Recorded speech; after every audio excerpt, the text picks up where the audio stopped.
Hello, welcome to my channel. My name is Fran, and today I would like to talk about how our old stories can still run our lives unless overwritten. No matter how hard we try to manifest the life of our dreams and desires, we will fail if we have old scripts still dominating our subconscious mind. And how do we know if old scripts are dominating our subconscious? By observing the 3D, by observing our life. The 3D is our feedback mechanism, a way for us to check our progress and our state of mind. The 3D is our mirror, whether we like what we see reflected in it or not. Although we are responsible for things which show up in our 3D, we are not to blame for them. You see, if we don't like them, then we've obviously created them unconsciously or unwittingly. So if you feel like a victim of circumstances, you are indeed a victim, but a victim of your old script. All external circumstances are internally created by our subconscious blueprint, our subconscious programming. The external world of matter, of solid matter and hard facts, is generated by the ephemeral and intangible world of mind.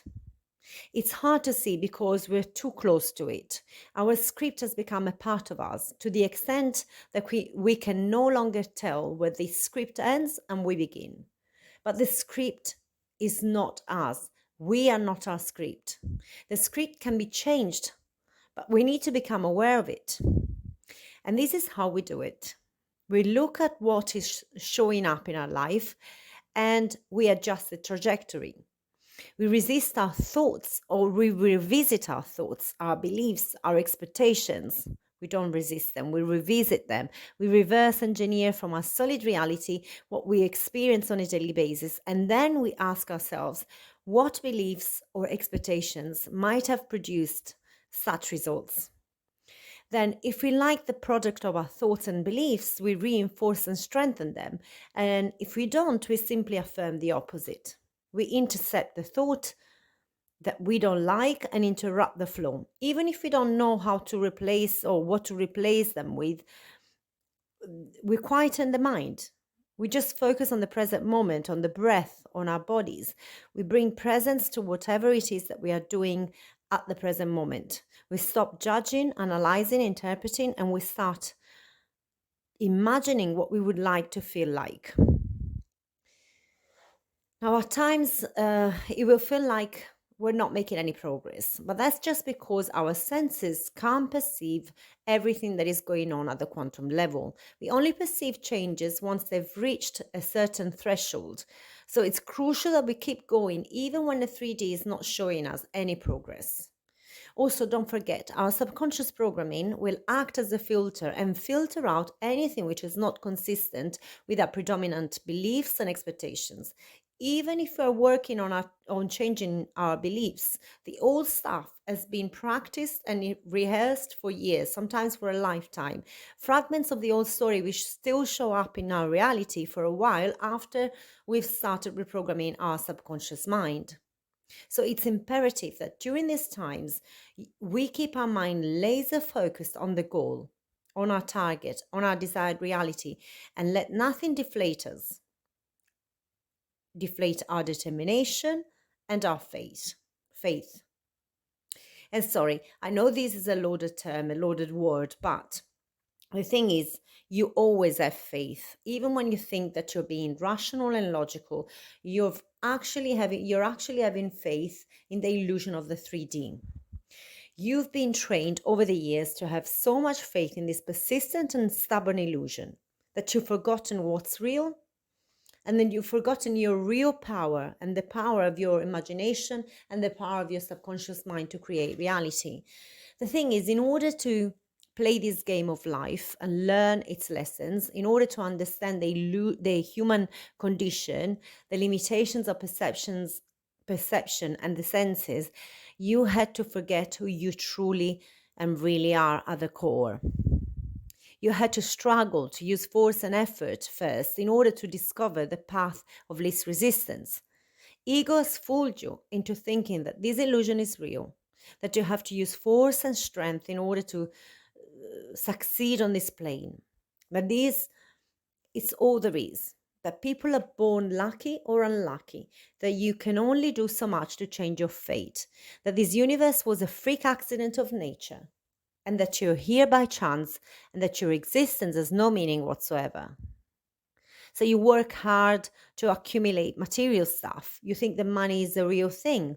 Yet more and more you can't help but realize that it's just an abstract concept, an imaginary concept on which the entire economic and financial world stands. The stock market, the economy, it's based on the illusion that money is real and that they believe in limited resources, and that in order to survive, you need to compete for these limited resources. Yet, you've gone from money being linked to gold reserves held by banks, the so called gold standard, to currency being freed from this connection to real value, to something real, valuable, and scarce. Once money has been liberated from any links to real reserves, it became valuable in and of itself. Money became the real gold. Although the note or a note is nothing but a piece of paper, it became increasingly clear that the real value of money is not the note itself, but the value is in the meaning that people attach to it. The value does not exist per se. It's created by people's beliefs and faith in its meaning. If people all of a sudden stopped believing in the value of money, if they stopped believing in the illusion, the whole system would collapse. You would go to a shop, present a paper bill, and the salesperson would just turn you away. What? You want me to give you something with real value like food, clothes, etc., in exchange for what, a piece of worthless paper? You must be kidding. So today, that paper has been progressively replaced by credit cards, which represent money supposedly held by the bank on your behalf. But let's be honest, the bank is not physically holding that money in its vault. Everything is digital and abstract, a bunch of numbers on a keyboard, a bunch of numbers on a screen, which hold value because people believe that these numbers represent something real. Yet it bears not thinking what would happen if all systems broke down at once and all your data and all the data in the world got lost. How would you be able to prove that you own a certain amount of money unless you had a paper printout? Or yet again, imagine if tomorrow all the clients of a bank went to the bank to the local branch and demanded the money back in cash. Do you think that the bank would be able to honor these payments? That money doesn't exist physically in the bank. It's simply an abstract concept in which people trust implicitly and blindly. And that trust alone is what makes the whole system real and possible. People have, you could say, blind faith in the bank, the government, the institutions which hold the savings. They have faith in the promises made by the banks and that they will be honored, or else the life savings have no value whatsoever. This is why, at times in which people lose faith in the institutions, the government, the banking system, and their ability to keep the promises they made, we have a credit crunch or a Black Thursday. It's not that money has become scarce all of a sudden, or that notes have lost their intrinsic value because of a shortage of paper, say. It's simply that people have lost faith in the willingness or the ability of institutions to make good on their promises. At the core, money is nothing but a measure of trust, a measure of faith and belief. So you see, when we talk about faith, often we think about religion, the illogical belief in an almighty God who makes all sorts of implausible promises. Yet we worship the bankers as if they were gods, putting our life into their hands with blind faith. And we like to think of ourselves as logical, intelligent, and rational people. The ego will tell you that religious people are naive, and that investors are intelligent and logical. Yet both base their lives on pure blind faith. They have faith in completely different entities, but let's not fool ourselves. Both entities have value only because of the faith that people have in them. When you take this reasoning to the extreme, you could actually say that the only real thing in this 3D is faith. Without faith, the whole house of cards would collapse onto itself and the illusion would reveal itself for what it really is: smoke and mirrors. Now, the way to use this illusion to your advantage is to free yourself from the subconscious programming that you've received throughout your life and choose consciously the things that you would want to have faith in, that you want to believe in. You are not free when you have faith in nothing and believe in no one. You're truly free only when you recognize the power of faith in forging this material 3D and you actively choose the subject of your faith. You see, if you have faith in external entities, be it an external and an almighty God in some other dimension, or an external and almighty institution on earth, the result is exactly the same. You are giving your power away. You are delegating your destiny to something or someone outside of you. Then, in a certain sense, you are owned by that something or someone. What if instead you recognize the value and power of faith in keeping alive the 3D illusion and use that faith to your advantage? What if you chose to take back your power, to believe in yourself, and tested the ability of faith to create your physical reality? Out there, people, institutions, religious affiliations, governments will fight to get your vote of confidence, your allegiance, your faith, because they know full well that that way they can own you and control you. And while religious faith is outspoken and loud, faith in the financial system, the government, the media is unspoken, quiet, inherent in our everyday actions. And because of that, it has become invisible. People have started believing in the symbols as if they were something real: the dollar or the pound sign, as well as the cross, a parable, and a bunch of numbers on a screen. When people forget that these things are just symbols of a deeper trust, of the faith in something, in the power of imagination to create this illusory 3D, once enough faith is applied to the imaginal act.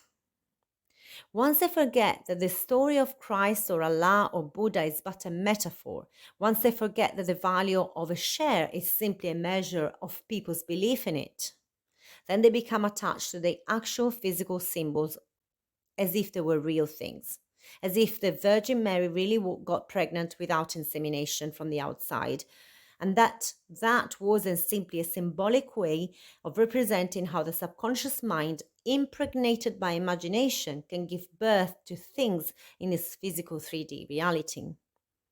People can become attached to money as if money was real, as if money was a measure of their value and their worth, rather than just something that our faith has created in order to find a way to satisfy our physical needs, our real needs. Now it is time we woke up from this illusion that the world is real, outside of our belief, and in the fact that it exists outside of our faith. The moment we let go of the illusion, the whole hologram disintegrates. Faith is the only real thing. Our faith in this 3D illusion is the only thing which is keeping us stuck in the golden cage that we have created for ourselves. As we dig deeper and deeper and progressively let go of our faith in symbols, be it God, gold, money, etc., we have no choice but to awaken and to remember that we have created all of it by believing in it in the first place. When you remove faith from the way you live your life daily, you find that there is nothing left. Everything you do on a daily basis requires faith. It requires that you have faith or believe in something. Without that faith, that thing would not exist. So why not choose what to believe and have blind faith in, rather than mock people who have faith in something different? Because you see, it's this illusion of separation which keeps the invisible cage around you intact. Through contrast, you can reinforce your own beliefs and faith in your own limitations.